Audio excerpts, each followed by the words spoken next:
Your story matters, don't let it fade.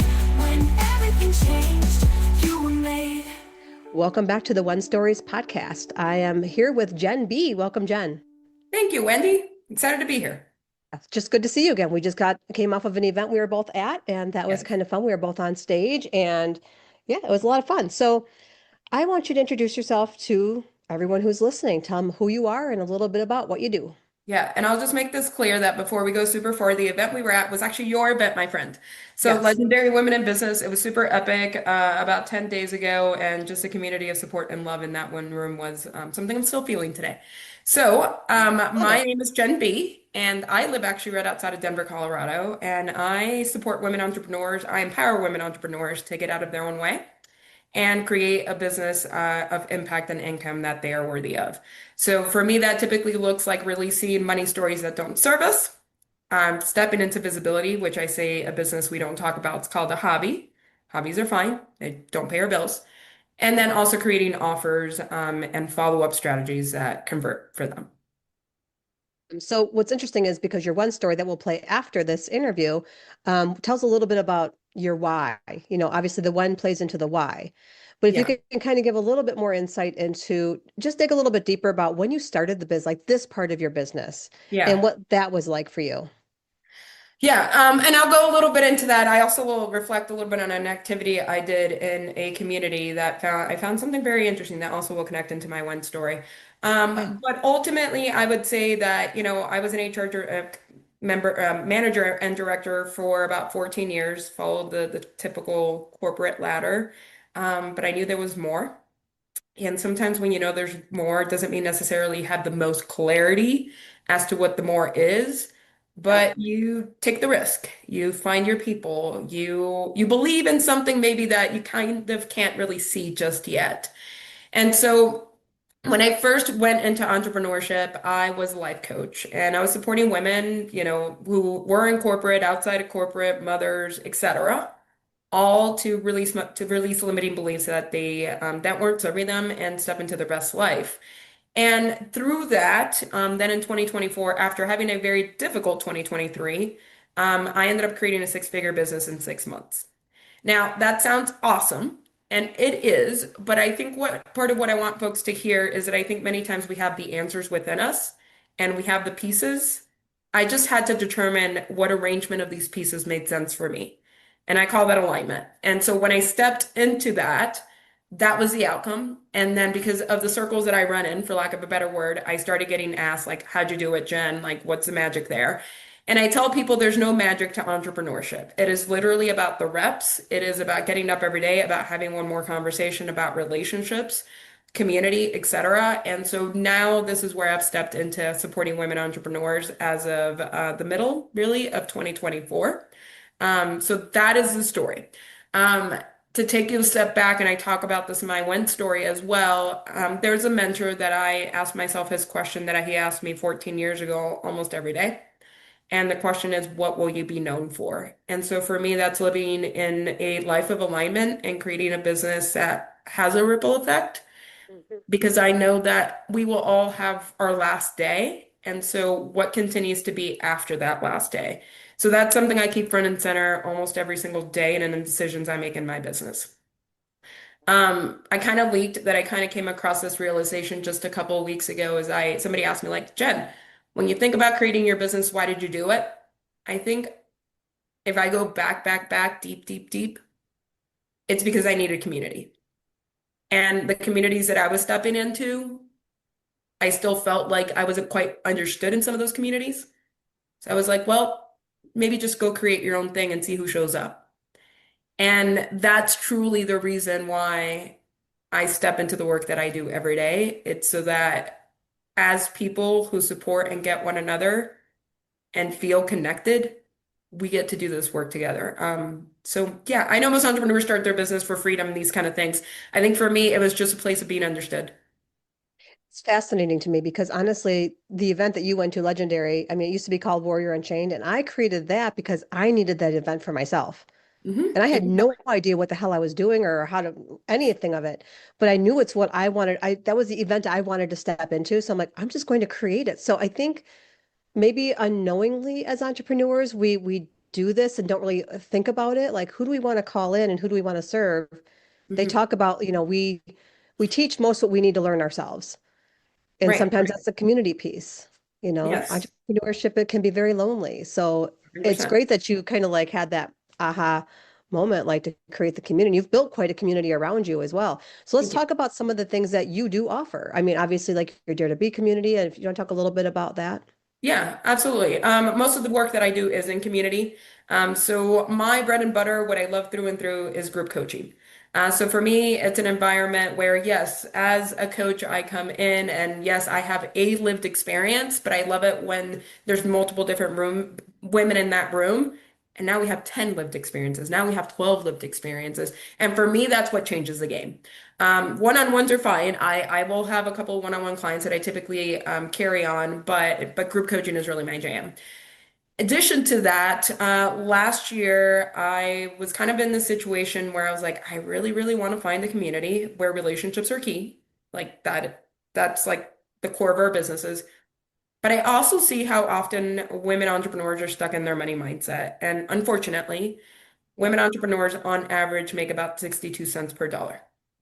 My background, my first degree is actually in finance. Numbers and money has been something that I've grown pretty comfortable with as life has gone on, and there's always room for improvement. But I was like, how cool would it be if I could bring in these women together and we can build relationships while talking about money? So that's what Dare to Be is. It's a virtual networking group where, yeah, you get to share your business and who you are and what you do, but like, let's go down into the core of creating more financial empowerment.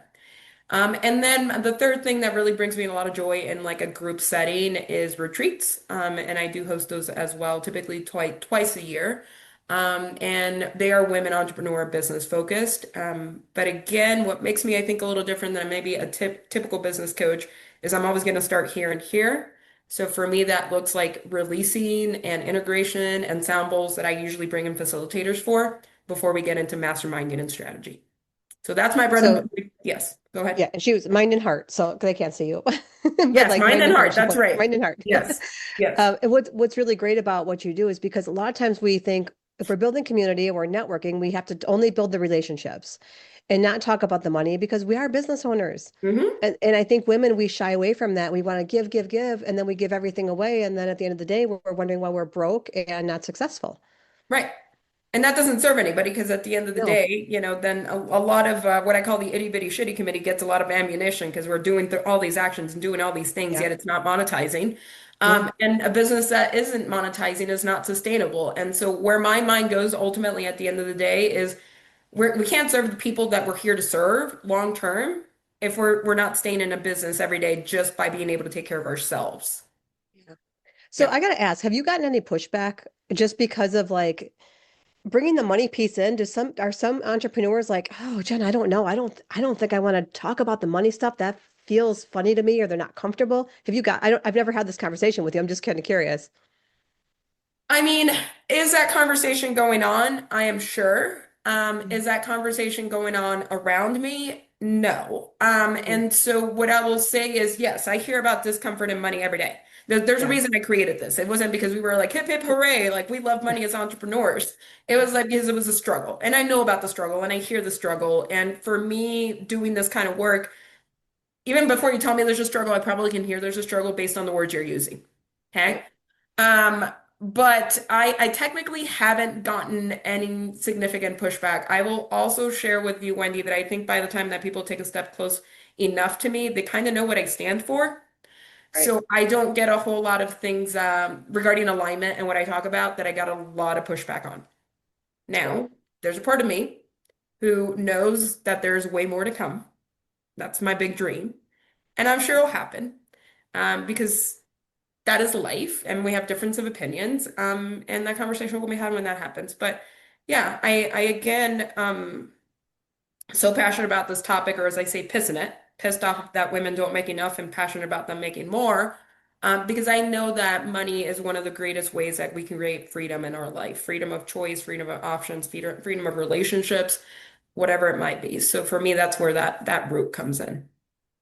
There's a piece too that once you start making more money, or I should say retaining more money, because there's a difference between making six figures and retaining some of that. Yes. Because the first time I hit six figures, I was like, where is it? Like I had Yes. reinvested so much in my business that there was like nothing left at the end of the day. I'm like, yay, six figures, but like, Right. My life hasn't what's changed. Yeah. yeah, I have yeah, more expenses. stress or whatever. Yep. Yeah. Made more expenses rose. And so there's a big difference there. But I think when you get to that place where you're making more of the money, there's a piece that you get to give back more, Yes. in different ways, whether it's, community service or whatever that means for people.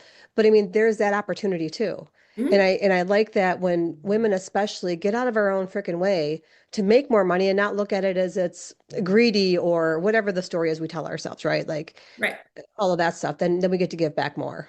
Absolutely. And I think for me, this is where, my free events come in. I also support a program at the Denver Women's Correctional Facility, and things like that, where it's like that's important to give back, as well. I had a conversation with someone recently that was very interesting to me. I have been very public about the fact of my business growth. And I think for me, that's been part of number one. I believe that in order to make things happen, many times you have to take the leap of actually saying it out loud. Like I can have the biggest dream in the world, but if it's in my brain and only stuck there, like it's hard for people to support me, or it's hard for me sometimes to get the momentum I need. And she said to me, Jen, I know you've been talking about creating a six-figure business for the last 2 years, and I want to let you know that I also have, but I'm kind of ashamed of, I don't want to talk about it. I don't know what kind of pushback I'm going to get. I don't know how people are going to see me. And what you've done for me is you helped me normalize the fact that talking about money is okay. And when we get to do that for me, like what I thought about in that moment is I'm gonna freaking keep talking about this because I want that woman next to me, first of all, to be darn proud of what she's accomplished. But number two, maybe that woman next to her is like, is it possible? I don't know. I don't know if I know a woman entrepreneur who's done this. Say, hell yeah, it's possible. You got two other women who's sitting next to you who just did it. So that's where again, like it's so beyond me, Wendy, that great, money's money, like money's fine. Money Yeah. at the end of the day, there's so much deeper what we can do and achieve when we have this level of empowerment. Yeah. And I think I'm somebody who's always shied away from the money talk as well. Mhm. Because I'm not money driven. And sometimes we associate not being money driven with, oh, I don't want to make money. Right. Those are two different, very different stories. And it's more about the impact I can create, but money helps me succeed in that. Yeah. So like I need to make the money to create the impact. So yeah. So there's that. It's all these stories we tell in our head, which is So many. interesting. Yeah. So let's talk a little bit about, the one story and, kind of why you said yes to sharing, because I know you shared some of your story before on, other platforms, but what was it about one stories? Like why were you like, okay, I'm in, let's do this. Yeah. So number one, I know that storytelling is one of the most connective things that we can do for our ideal clients. Like Yeah. once we kind of peel back that onion of like this is who we are and this is our vulnerable story and this is what we do, um, that's huge connection. Like most of our clients aren't looking for more information, they're looking for more connection. They're looking for more relatability. So for me, as a speaker who's taken on a number of stages, that was what was different at this event. It was essentially a way of me saying, this is me. This Yeah. is all of me. This is like as deep as I can go at this moment. And one of the things I share with people, and you do as well, is sometimes we're not ready to tell a story. And so those stories are meant for a different day. But in that moment when I took that stage, all those stories for me, I was ready. And I had never weaved them in quite this way. So for me, it was a way of leveling up. It was a way of, I'm not just going to tell you the story and lead this workshop. Like I'm literally going to, right, weave this tapestry. And number two, it's pretty damn cool to be like on an official stage. We'll call it that. I've spoken for many groups, more casual, more informal, not necessarily like this event, that you get to now share with the world. And this is pretty cool, so I'm going to share it on here. I am a big fan of one particular TED Talk. What do we call it? Speaker. His name is Ja, and he has a TED Talk around the 100 Days of Rejection. And I followed him for a little while. Long story short, I recently met somebody who has a connection to him. I met with his wife yesterday, and she was like, "Where can I see kind of all these stories and all these things put together?" And I was like, "Boom! It's called When Stories. I'll go ahead and send you my link now." And again, like I loved I love Ja's TED Talk, but at the end of the day, I don't really get to know Ja that well. And what I'm going to say by Right. that is he's got a topic, he's got a theme, he's got a content he's looking to deliver. So this stage for me is very different. This stage for me is who's the person behind the business, and let's showcase the business, but really let's get to know each other as humans. So multiple different things there, Wendy. All to say I got to be vulnerable. I got to create an amazing asset that I think is going to convert better than any content piece you can share. Thank you for that. I think, yeah, you hit a lot of nails on the head right there. And I love that you're able to share that with his wife. That's Yeah, super cool, because it just might give her, I mean, who knows what story she's holding on to that she's like, you know what, I think I need to share that story, right. just in conversations or whatever it is. But and in speaking, optics matter, so those assets with you on the stage, a branded stage, the official stage, like that matters in speaking. So as you're getting out there and getting speaking opportunities, because it is an official stage, I like that you said that, a branded stage, it just has a different feel. Right. And again, I've been like speaking now, like all in's kind of speaking for about 3 years. And I remember the first time I ever got asked for like my speaker reel, and I was like, I think I'm going to turn on the Zoom in my living room and I'm going to press it for 3 minutes and I'm going to talk at the camera and hopefully this is good enough. It ended up being good enough for what I wanted it to be, but there's always that little level of hesitation of, will it be good enough? I don't have to wonder anymore, will it be good enough? Like this is like, professional quality. This is not a Zoom video that I took in my living room, right? That I hope Right. you can hear what I'm saying. And so that for me gives me some level of like more confidence, right? You want to see me speak? Here you go. Yeah. And honestly, I've been hearing some chatter in the industry anyways about speaker reels, because most speaker reels like bam, boom, bam, music playing, Right. and a very little clip of them speaking, where event planners are looking more for full videos of someone speaking on stage, right? The 1 to 3 minute clips are kind of going to, I think they're going to become a thing of the past, where they want more content. They really want to see who you are, that you're a good storyteller, you're articulate on stage, all of those things. So things like TEDx's and One Stories and those type of storytelling platforms are going to be more of the quote unquote speaker reel eventually.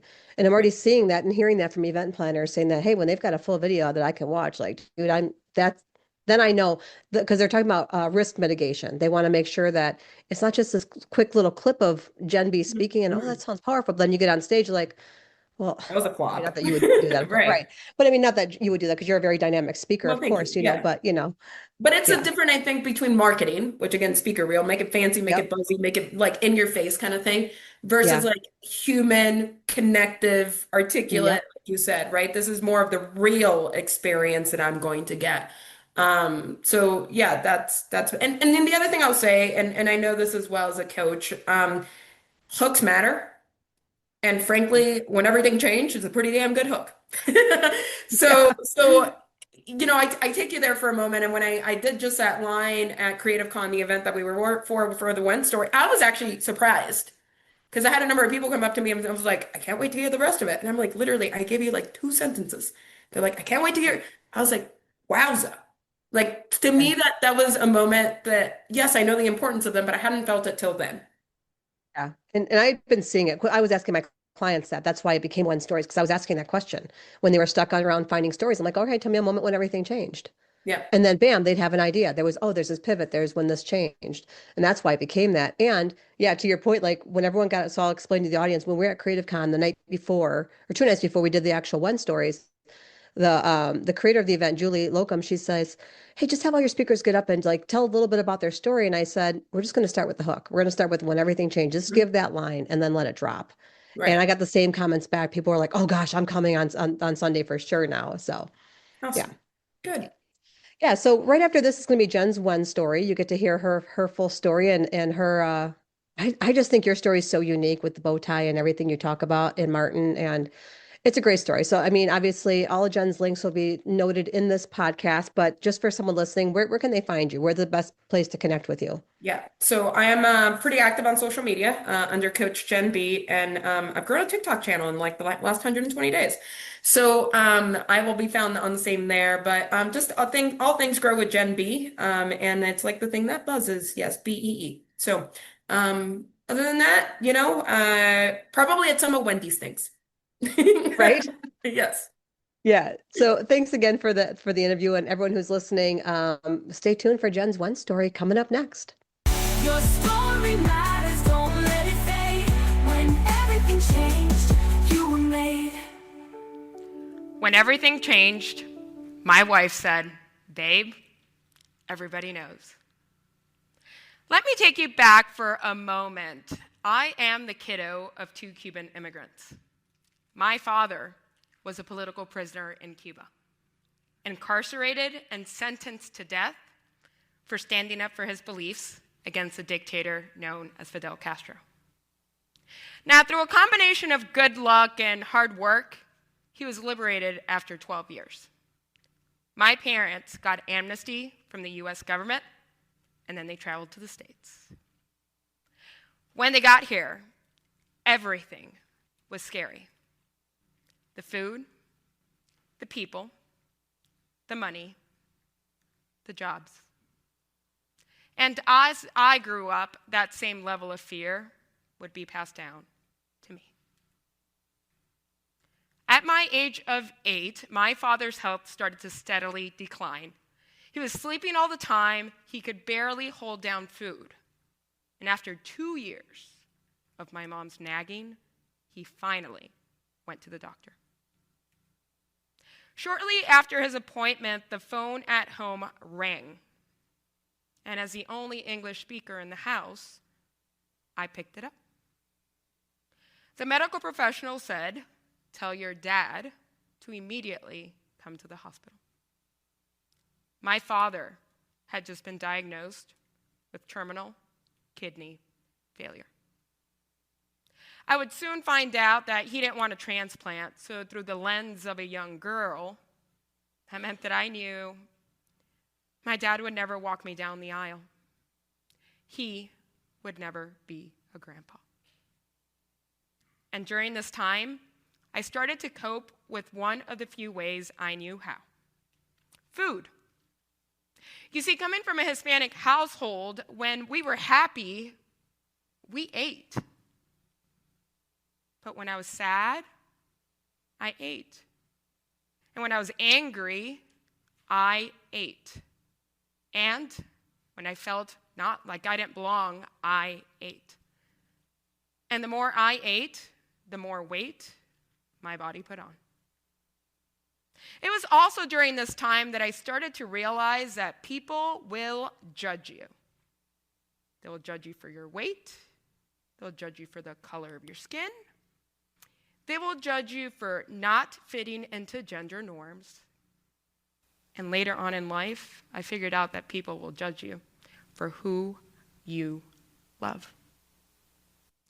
Now, one of the good things that did happen during this time, while it was unfortunate that my father could no longer hold down a job, is that we got to spend a lot more time together. And I became Daddy's little girl. During this time, he consistently preached the American dream. You might have heard of it. You get the good grades, you get the good degree, you get the good job, you stay in the seat, and you retire.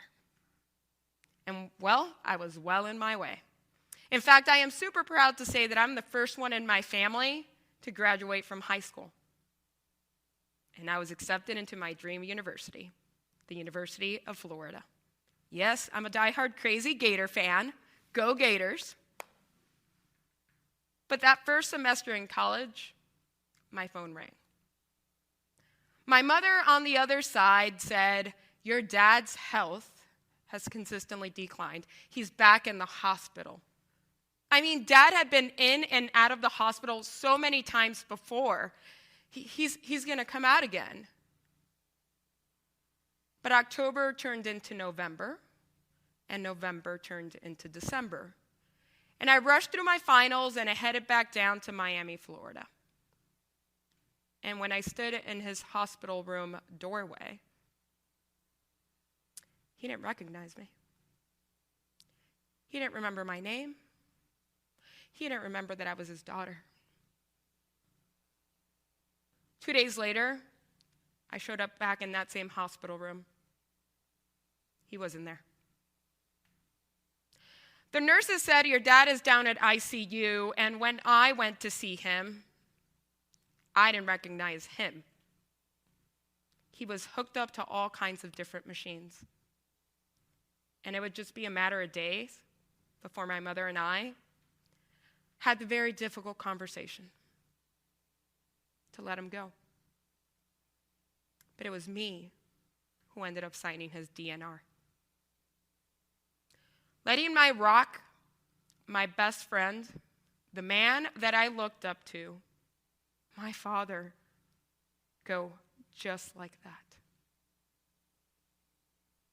I would end up going back to school and getting my bachelor's in finance and an MBA with a concentration in human resources, which launched me into my career. I was so excited to help employers and employees come up with win-win outcomes. And I also started to realize that this job had a certain level of power. So about 3 years in, I was relocated from North Carolina to California, and I reported to a man named Martin. But you see, when I got there, I wanted to make friends fast. And I figured the easiest way to do that was to people-please the managers.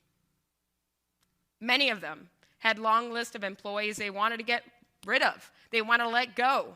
Employees who had similar jobs to my parents, hardworking individuals.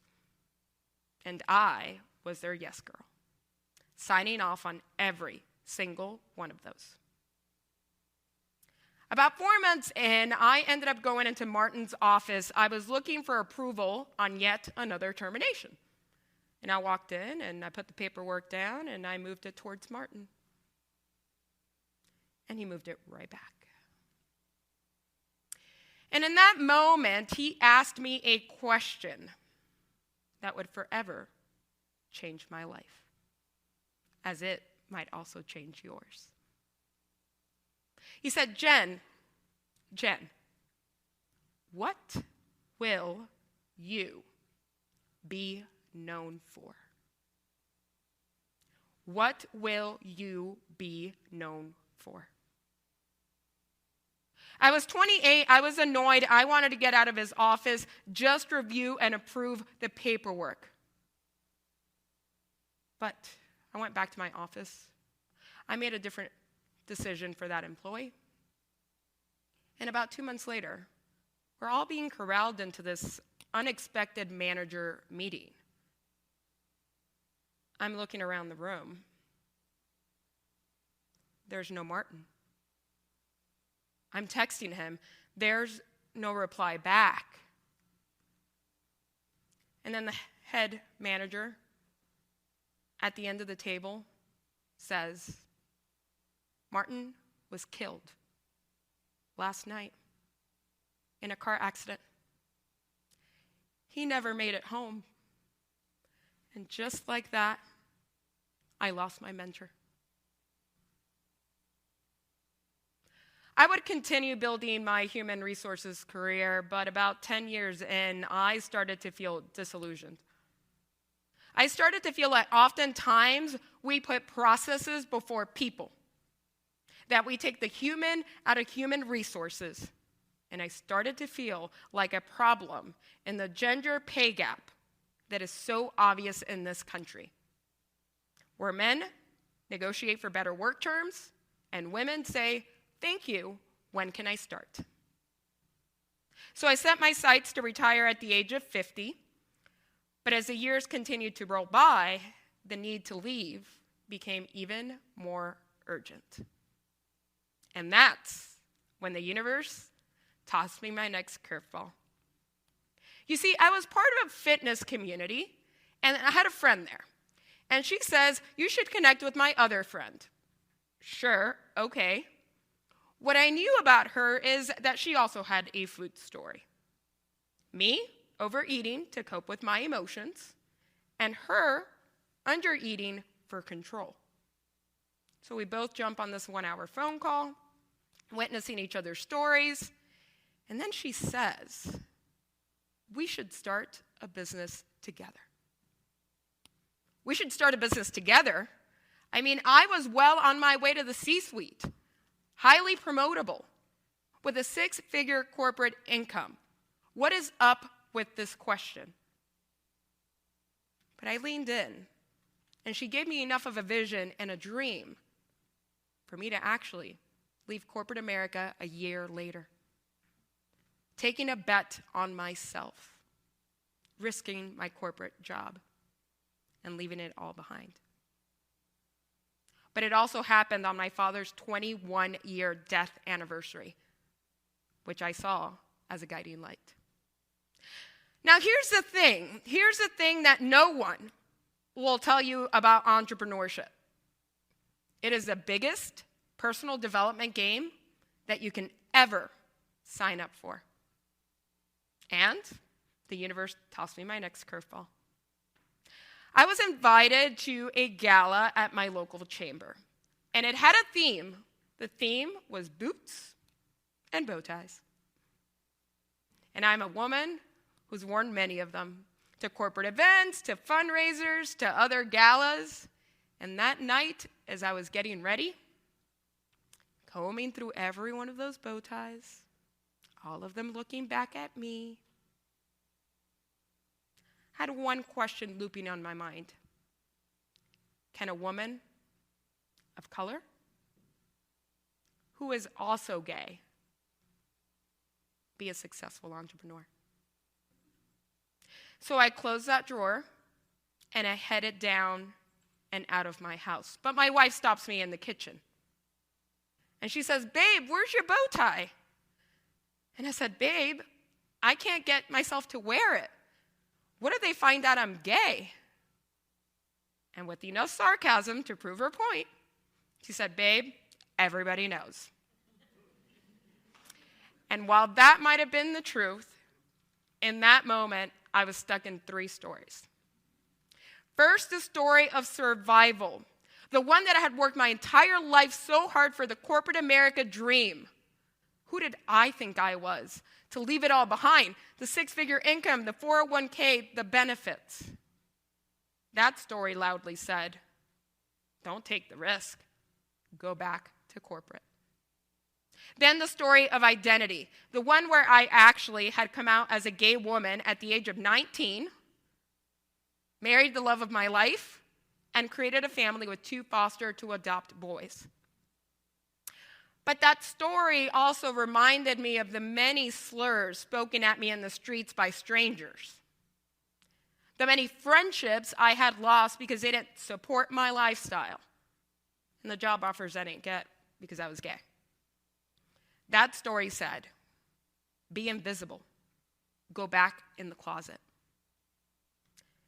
And then the story of legacy, the one that Martin had given to me.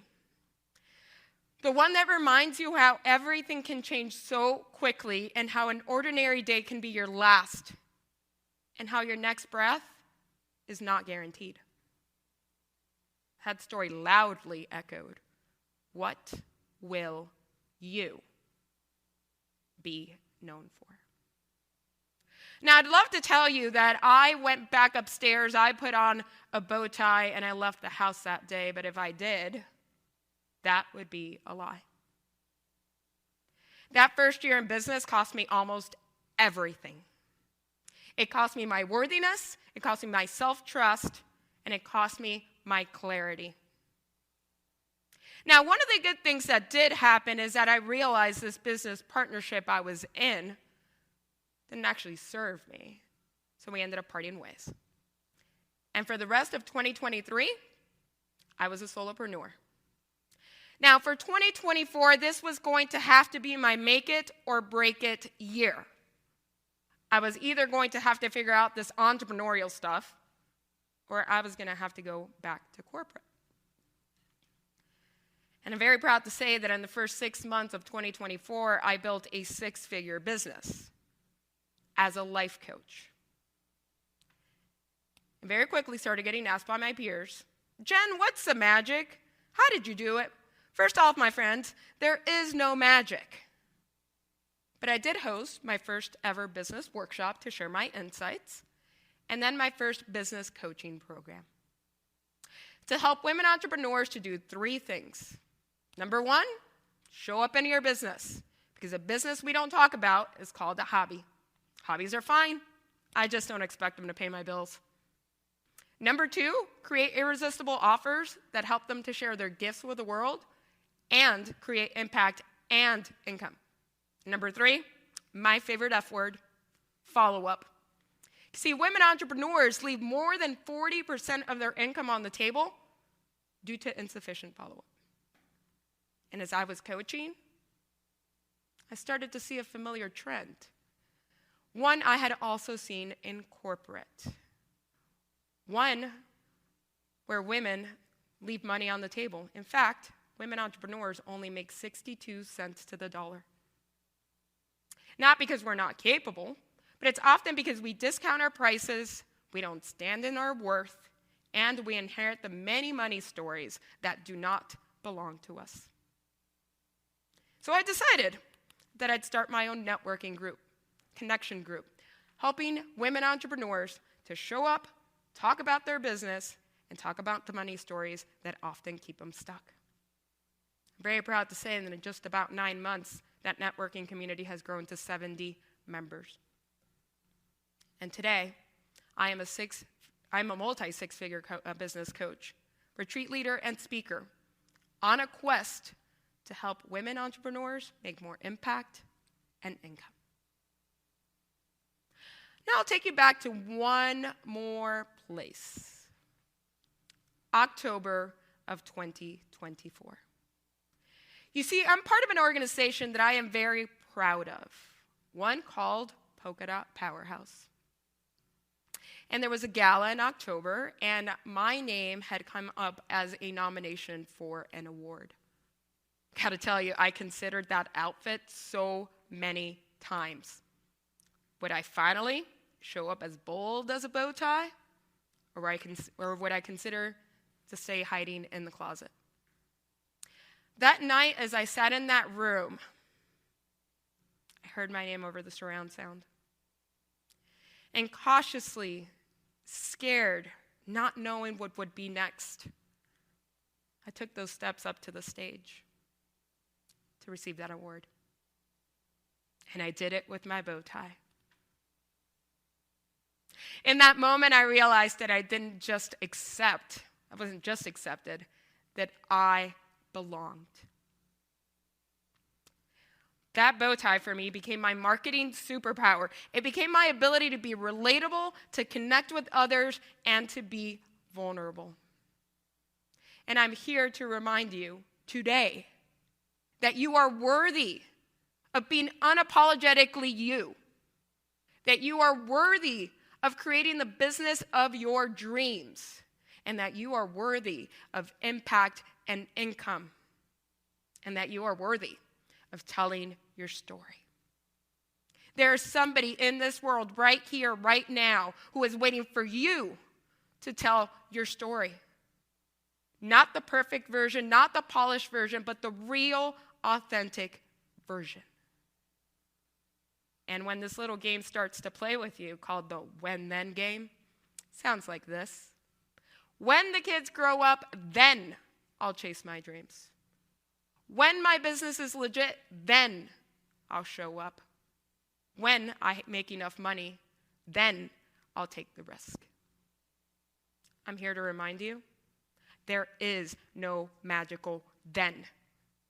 It is today when you show up in your power. It is today where you are authentically you. It is today when you create that impact and income. And it is today when you wear your version of the bow tie, whatever that might mean for you.